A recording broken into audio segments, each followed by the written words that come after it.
जय श्री कृष्णा। आज की व्रत कथा है ये अहोई अष्टमी की। कहा जाता है इस कथा को पूरा सुने बिना अधूरा होता है यह व्रत। पूजा के समय जरूर करें इस कथा का पाठ।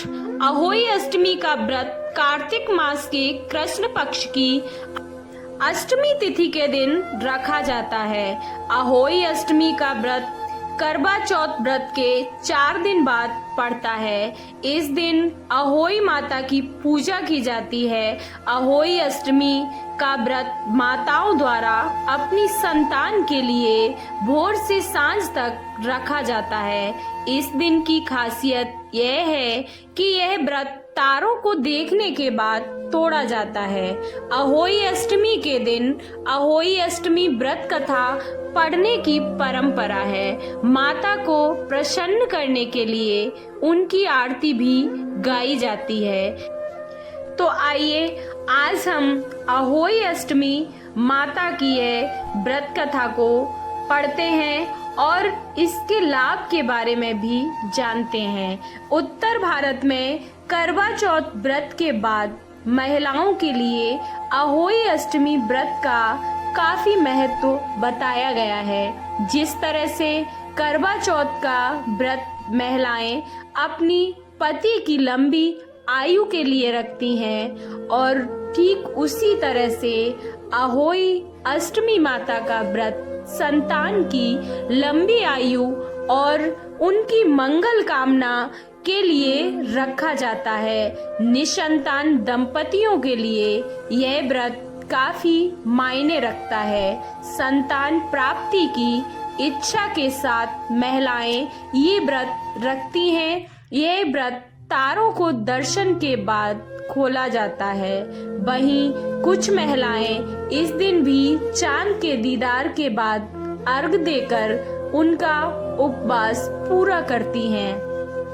ऐसी मान्यता है और लोगों की आस्था है कि अहोई अष्टमी का व्रत रखने से अहोई माता प्रसन्न होती हैं और उनके आशीर्वाद से बच्चों को सुख समृद्धि मिलती है। तो अब हम सुनते हैं अहोई अष्टमी माता की ये व्रत कथा। एक नगर में एक साहूकार रहा करता था। उनके 7 लड़के थे, 7 बहुएं तथा एक पुत्री थी। दीपावली से पहले कार्तिक बदी अष्टमी को 7 बहुएं अपनी इकलौती नंद के साथ जंगल में मिट्टी लेने गईं। जहां से वे मिट्टी खोद रही थीं, वहीं पर एक स्याहू या शाही जानवर भी इसको कहा जाता है कि माद थी। मिट्टी खोदते समय ननद के हाथ से शाही का बच्चा मर गया। स्याऊ माता बोली कि अब मैं तेरी कोख बांधूंगी। तब ननद अपनी 7 भाभियों से बोली कि तुम में से कोई मेरे बदले अपनी कोख बंधा लो। सभी ने भाभियों ने इनकार कर दिया। अपनी कोख बंधवाने से उसको मना कर दिया। परंतु छोटी भाभी सोचने लगी, यदि मैं कोख न बंधवाऊंगी तो सासू जी नाराज होंगी। ऐसा विचार कर ननद के बदले छोटी भाभी ने अपनी कोख बंधवा ली। इसके बाद जब उसे जो बच्चा होता वह 7 दिन बाद मर जाता।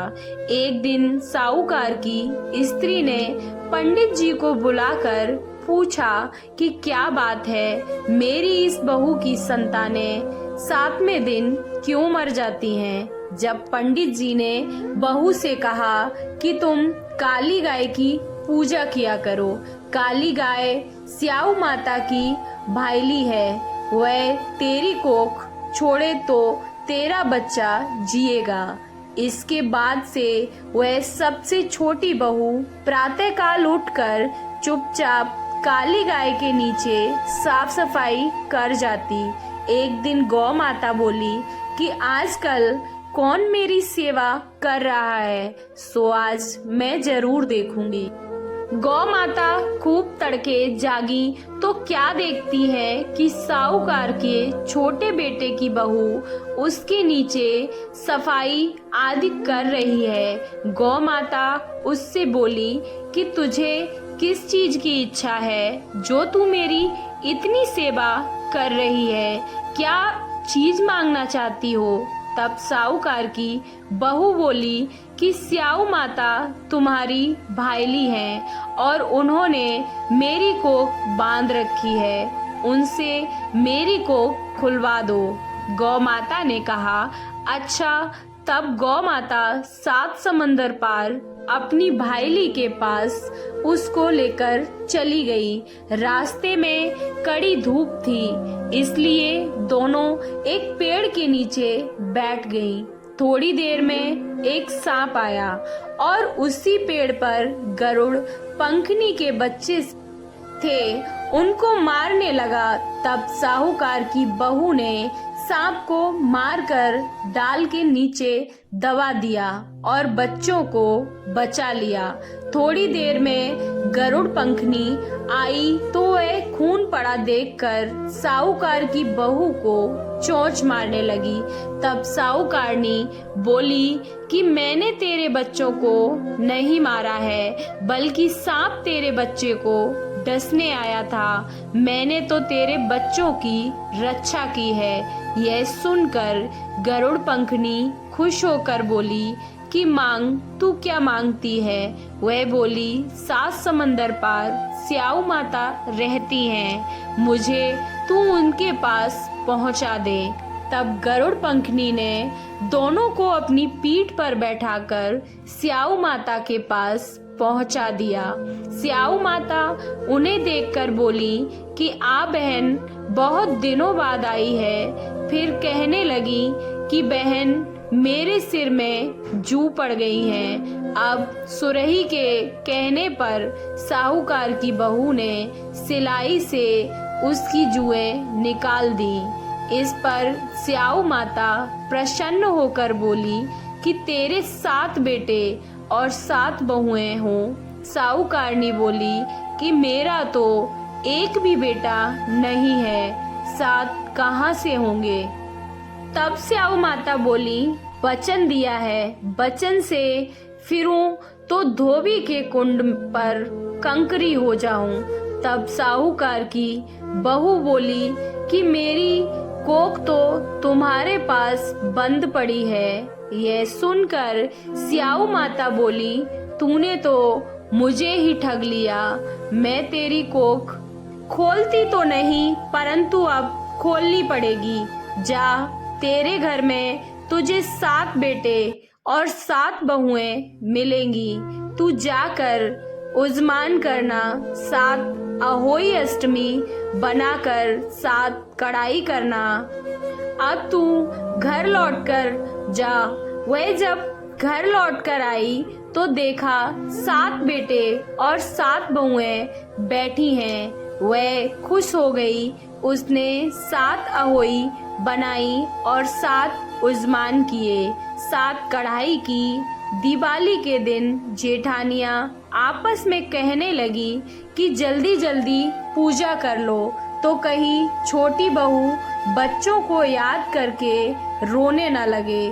थोड़ी देर में उन्होंने अपने बच्चों से कहा, अपनी चाची के घर जाकर देख आओ कि वह अभी तक सोई नहीं है। बच्चों ने देखा और वापस जाकर कहा कि चाची तो कुछ मार रही हैं, खूब अजमान हो रहा है। यह सुनते ही जेठानियां दौड़ी दौड़ी उसके घर आईं और जाकर पूछने लगी कि तुमने तो कोख बंधवाई नहीं, मैंने बंधा ली थी, पर स्याऊ माता ने कृपा करके अब मेरी कोख को खोल दिया है। स्याऊ माता ने जिस प्रकार उस साहूकार की बहू की कोख खोली, उसी प्रकार हमारी भी खोलिए, सबकी खोलिए, कहने वाले की तथा हुंकार भरने वाले तथा परिवार की भी कोख खोलिए।